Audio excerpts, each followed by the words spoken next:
ये शब्द हैं देश की आजादी के लिए अपना पूरा जीवन समर्पित कर देने वाले महान क्रांतिकारी चंद्रशेखर आजाद की, जिन्होंने न केवल खुद को देश पर न्यौछावर किया बल्कि वह दूसरे लोगों में भी आजादी की भावना भरने में कामयाब रहे। और यही वजह है कि भारत की स्वतंत्रता में उनका एक अलग ही स्थान है। और दोस्तों, चंद्रशेखर आजाद ही भारत के वो जाबाज योद्धा थे जिन्हें अंग्रेजी हुकूमत जीते जी कभी पकड़ ही नहीं सकी, और वह दिखावे से ज्यादा कर्म में विश्वास करते थे। और शायद यही वजह है कि उनके सिर्फ एक दो ही तस्वीर हमारे पास है। तो चलिए दोस्तों, आज के इस वीडियो में भी हम भारत की आजादी में अपना महत्वपूर्ण योगदान देने वाले चंद्रशेखर आजाद की पूरी कहानी जानते हैं कि किस तरह से अंग्रेजों को भारत से भगाने की चिंगारी उनके अंदर बचपन से ही जलने लगी थी। तो दोस्तों, इस कहानी की शुरुआत होती है 23 जुलाई 1906 से, जब ब्रिटिश इंडिया के भावरा नाम के एक गाँव में चंद्रशेखर आजाद का जन्म हुआ। और जन्म के समय उनका असल नाम था चंद्रशेखर तिवारी। वहीं उनके पिता का नाम सीताराम तिवारी और माँ का नाम जगरानी देवी था। और वैसे तो उनका परिवार मूल रूप से उत्तर प्रदेश के उन्नाव से था, लेकिन वहाँ पर पड़ रहे अकाल की वजह से वे सभी लोग मध्य प्रदेश के भवरा नाम की जगह पर आकर बस गए थे। और दोस्तों, चंद्रशेखर शुरू से ही विद्रोही प्रवृत्ति के व्यक्ति थे। उनको ना तो अंग्रेजों की गुलामी मंजूर थी और न ही अंग्रेजों का भारतीयों पर जुल्म ढाना। और इन्हीं जुल्मों से तंग आकर अंग्रेजों को भारत से भगाने के लिए उनके मन में चिंगारी बचपन से ही जलने लगी थी।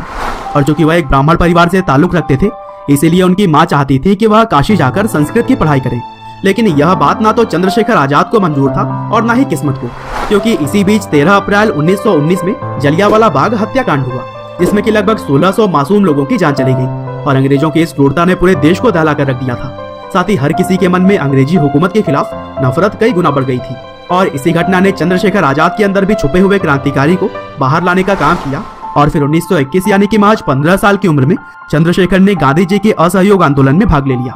और इसी आंदोलन के दौरान बहुत सारे देशभक्तों के साथ उन्हें भी पहली बार गिरफ्तार किया गया। और फिर गिरफ्तारी के बाद जब उन्हें मजिस्ट्रेट के सामने पेश किया गया, तब मजिस्ट्रेट ने उनसे उनका नाम पूछा और चंद्रशेखर ने अपने उत्तर में कहा कि उनका नाम है आजाद। और फिर पिता का नाम पूछने पर उन्होंने उत्तर दिया स्वतंत्रता।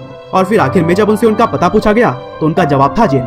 और यह जवाब सुनकर वहाँ पर मौजूद सभी भारतवासी तो काफी खुश हुए, लेकिन अंग्रेज अफसर और मजिस्ट्रेट तिलमिला उठे। और फिर इन जवाबों के लिए उन्हें 15 कोड़े मारने की सजा सुनाई गई। हालांकि यह सजा एक 15 साल के आम बच्चे के लिए तो कठिन हो सकती थी, लेकिन चंद्रशेखर तो कोई आम बच्चे नहीं थे, क्योंकि उनके अंदर तो देश के ऊपर सब कुछ न्यौछावर करने का जुनून सवार था। और इसीलिए कोड़े पड़ने के साथ उनके मुख से आह निकलने की जगह पर भारत माता की जय निकलता था। और फिर इसी घटना के बाद से चंद्रशेखर तिवारी को चंद्रशेखर आजाद बुलाया जाने लगा। और फिर 1922 में जब गांधी जी के द्वारा असहयोग आंदोलन को भंग कर दिया गया, तब इन्होंने अपने हिसाब से काम करने का निर्णय लिया। और इसी दौरान उनकी मुलाकात हुई मनमथनाथ गुप्त नाम के एक युवा क्रांतिकारी से। और फिर गुप्त के माध्यम से ही आजाद मिले राम प्रसाद बिस्मिल से, जो कि हिंदुस्तान रिपब्लिकन एसोसिएशन के संस्थापक भी थे।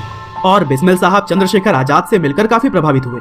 और फिर उन्होंने चंद्रशेखर को हिंदुस्तान रिपब्लिकन एसोसिएशन का मेंबर बना लिया। और वहाँ पर उनका मुख्य काम था फंड जुटाने का, जो कि ज्यादातर सरकारी चीजों को चोरी करके ही इकट्ठा होती थी। और फिर एक बार कुछ ज्यादा ही पैसे इकट्ठा करने के लिए उन्होंने छोटी मोटी चोरी ना करके पूरे ट्रेन को ही लूटने का प्लान बनाया। और फिर इस प्लान को अंजाम दिया गया 9 अगस्त 1925 को।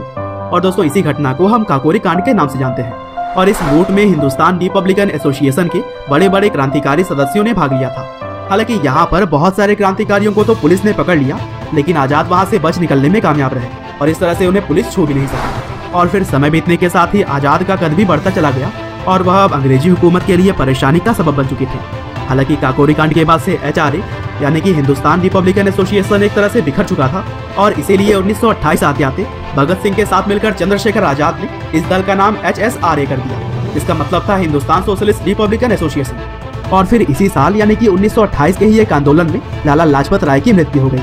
और उनके मृत्यु का बदला लेने के लिए चंद्रशेखर आजाद ने भगत सिंह और सुखदेव के साथ मिलकर ब्रिटिश पुलिस के अधिकारी जॉन सैंडर्स की हत्या कर दी। और फिर जब 1931 में भगत सिंह, राजगुरु और सुखदेव जेल के अंदर बंद थे और उन्हें फांसी की सजा सुनाई गई थी, तब उस दौरान भी अंग्रेजी हुकूमत को चकमा देते हुए चंद्रशेखर आजादी थे। और वह भगत सिंह, राजगुरु और सुखदेव के सजा को कम करवाने के सिलसिले में इलाहाबाद गए हुए थे। लेकिन 27 फरवरी 1931 को जब इलाहाबाद के अल्फ्रेड पार्क में वह बैठे थे, तब अंग्रेजी हुकूमत को उनके वहाँ होने की खबर लग गई। और फिर सैकड़ों की संख्या में पुलिस वालों ने पूरे पार्क को चारों ओर से घेर लिया। और आजाद के पास भी इतने हथियार मौजूद नहीं थे कि वह उनका डटकर सामना कर सके, लेकिन इसके बावजूद भी उन्होंने अपने साहस का परिचय दिया और उनसे डटकर मुकाबला करने लगे। हालांकि जब उनके बंदूक में सिर्फ एक ही गोली बची, तब वह रुक गए और फिर उन्होंने खुद को गोली मार दी, ताकि वह अंत में भी अंग्रेजों के हाथ ना आ सके। और इस तरह से चंद्रशेखर शहादत से पहले भी आजाद थे और मृत्यु के बाद भी आजाद ही रहे।